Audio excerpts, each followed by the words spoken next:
Assalamualaikum warahmatullahi taala wabarakatuh.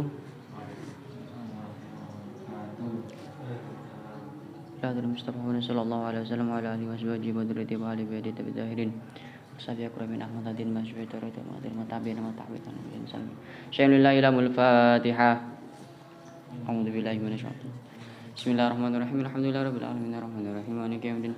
Iyyaka na'budu wa iyyaka nasta'in ihdinas siratal mustaqim siratal ladzina an'amta 'alaihim ghairil maghdubi 'alaihim waladdallin. Amin. Qala musannifur rahimahullahu taala wa nafa'ana bi bil ummi wa bi ulumikum fid dharain amin. Melanjutkan ngaji kita yang sudah lama enggak lanjut, itu kitab Risalatul Jami'ah. Ini yang dibaca matanya bukan syarahnya ya. Kalau yang syarahnya itu namanya Bahsatul Wasail bi Syarhil Masail. Ini syarahnya pakai syarahnya kitab Syekh Nawawi Bantani. Untuk matanya ini pakai kitabnya Habib Ahmad bin Hasan Zain bin Ahmad Al-Kaf. Ahmad bin Zain Al-Habsyi.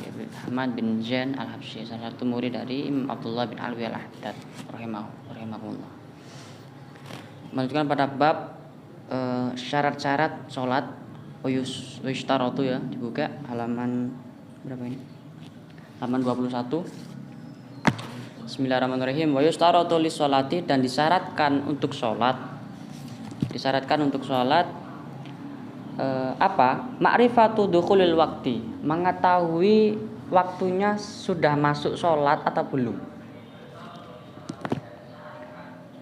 Jadi ketika ini termasuk syarat ya, termasuk syarat sahnya sholat itu adalah mengetahui sudah masuk waktunya sholat apa belum. Kalau misalnya sekarang kan sudah azan ya, berarti jelas. Lah, gimana nanti kalau posisinya nggak ada azan, misalnya di daerah-daerah yang muslimnya itu minoritas ya. Jadi harus lihat apa dulu gitu ya. Harus lihat jam dan lain sebagainya. Nah, itu gimana? Itu kan otomatis seseorang itu dituntut untuk berijtihad. Berijtihad dalam menentukan waktu sholat pada waktu itu. Di sini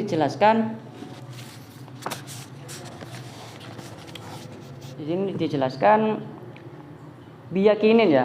Dukhulul waqt, ma'rifatu dukhulil waqti biyakinin, tahu masuknya waktu sholat dengan yakin, bukan dzon. Jadi sudah yakin sekarang waktunya maghrib, sekarang waktunya berbuka puasa dan lain sebagainya. Itu dengan yakin, hakul yakin. Kemudian yang kedua adalah apa? Awil ijtihadi, atau dengan beristihad. Misalnya gini, saya di suatu tempat di pulau gitu, di pulau yang ndak ada masjid dan ndak apa, cuma saya waktu subuh itu dengar ayam suara ayam gitu loh, suara ayam. Nah, biasanya di tempatnya suara ayam itu menunjukkan pukul sekitar jam 3-an lah, atau sekitar jam setengah 4. Pokoknya mendekati waktu-waktu subuh. Nah, otomatis di situ beristihad. Ini saya mendengar suara ayam. Otomatis ini kemungkinan ini sudah masuk waktu subuh. Lah, beristihad di situ. Kemudian meyakini bahwasanya dalam istihadnya itu benar insyaallah ketika ayam bunyi ini mendekati waktu subuh. Mungkin bersiap-siap untuk salat subuh. Ini suatu bentuk istihad. Nah, kemudian ada juga yang terjadi adalah golabatid dhannin. Ini bentuknya lebih abstrak ya daripada yang istihad. Istihad itu masih ada yang membantu. Kalau dhon ini sudah nggak ada apa-apa. Misalnya di daerah yang terpencil, nggak ada tanda-tanda nggak ada tanda-tanda pagi, nggak ada tanda-tanda siang di dalam gua gitu kan ya. Dia terperangkap di dalam gua, nggak ada tanda-tanda pagi, nggak ada tanda, otomatis gelap tok kan. Mau sholat subuh, mau sholat zuhur nggak tahu harus kayak gimana. Nah, otomatis harus seperti apa? Harus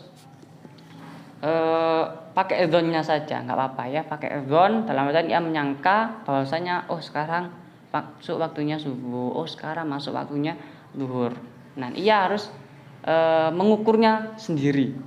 Nah, kalau di dalam gua kan kita nggak tahu ya ini pagi, siang, malam atau apapun kan nggak tahu. Nah, itu ia harus pakai ukurannya sendiri dalam keadaan tersebut. Lanjut.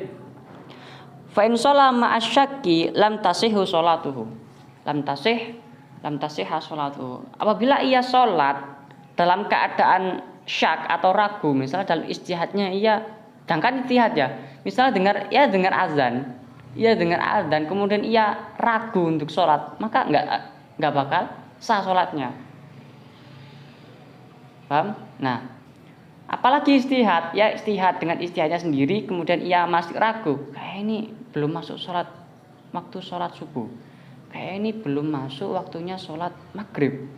Nah, kemudian ia sholat dalam keadaan ia masih ragu, otomatis ia nggak sah sholatnya. Maka hilangkan rasa-rasa ragu itu, apapun ibadahnya. Jangan kan sholat ya, wudhu pun atau mandi. Biasanya yang sering syak itu kan ketika kita mandi kemudian mandi wajib ya, mandi wajib selesai. Setelah mandi wajib ternyata kayaknya ada yang belum terbasuh, kayaknya ada yang belum kena air. Nah, itu dilawan. Yakin bahwasanya yang tadi itu sudah terbasuh semua. Jadi jangan ada sampai rasa ragu dalam ibadah apapun. Nah, itu setan biasanya. Lanjut. Wa yustartu aidan, dan disyaratkan juga untuk sahnya salat ialah apa? Ma'rifatul kiblati, mengetahui kiblat. Mengetahui arah kiblatnya di mana. Kemudian wajibu satrul aurati bisa tirin tohirin mubahin, dan penutup auratnya laki-laki dan perempuan dengan penutup yang tohir, suci. Dalam arti sini bajunya suci. Mubahin dalam sini adalah pakaian atau penutup itu yang mubah, diperbolehkan, bukan sesuatu yang haram. Misalnya bajunya baju minjem tanpa bilang, gosok misalnya kan, dibuat sholat, wah ini bahaya, haram, nanti pengaruh terhadap sahnya sholat tersebut kalau di sini ya. Wajibu rafun najasati minasaubi, dan wajib untuk mengangkat najis dari baju tersebut. Jadi usahakan bajunya itu sebisa mungkin suci. Jangan sampai baju kemarin dipakai terus. Kalau bisa sarung itu ganti dua hari masih gantilah, seperti itu.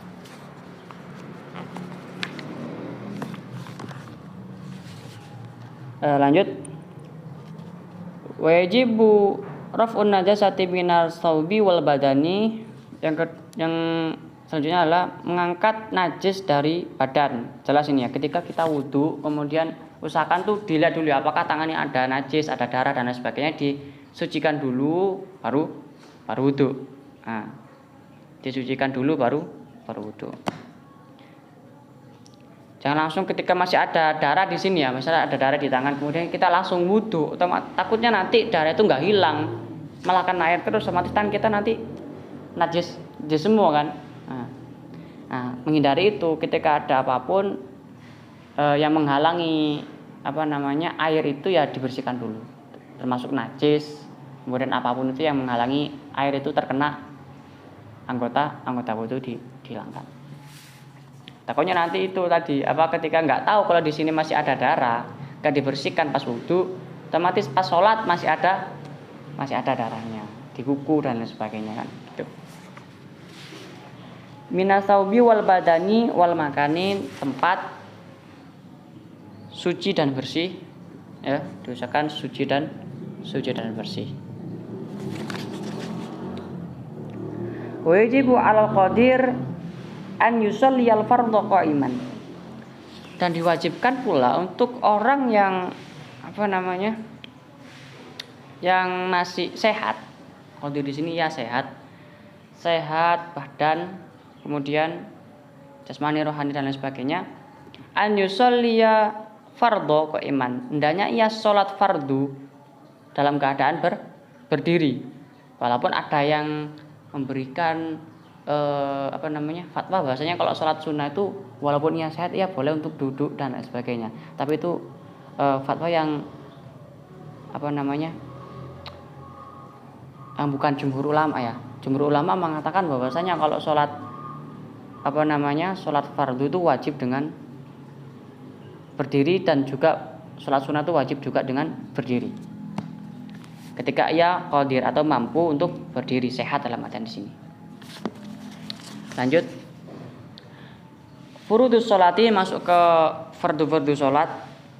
Berarti masuk ke rukun sholat ya. Tadi syarat sah. Kalau di kitab lain itu ada beda ya. Ada syarat sah, ada syarat wajib. Kalau sini digabung semua. Oh, ini masuk ke syarat sahnya. Syarat wajibnya yang Islam buluk akal itu tidak disebutkan di sini. Kalau di kitab Fathul Qorib dan lain sebagainya disebutkan. Ada syarat wajib, ada syarat sah. Kalau syarat wajib kan 3 itu ya. Islam, buluk, akal. Kemudian syarat yang sah ini yang barusan tadi itu. Masuk ke furudus sholati yang di sini disebutkan ada 13. Di lain redaksi juga disebutkan ada 15, ada juga yang menyebutkan 17 dan 18. Tapi yang abso atau yang lebih diutamakan yang yang kalimatnya itu efisien, enggak diulang-ulang. Kebiasaan tumakninah itu kan diulang-ulang ya. Setiap tumakninah ruku, sujud dan diulang-ulang. Cuma intinya adalah furudus sholat itu, fardu-fardu sholat atau rukun sholat itu ada 13. Itu untuk pembahasan besok atau mungkin lusa insyaallah. Karena besok mungkinan ngaji kitab Nawadir ya, hikmah-hikmah. Mungkin sekian dari Al-Fakir. Ketika ada salah, Al-Fakir mohon maaf. Allahumma waffiq lima matarik. Wassalamualaikum warahmatullahi taala wabarakatuh.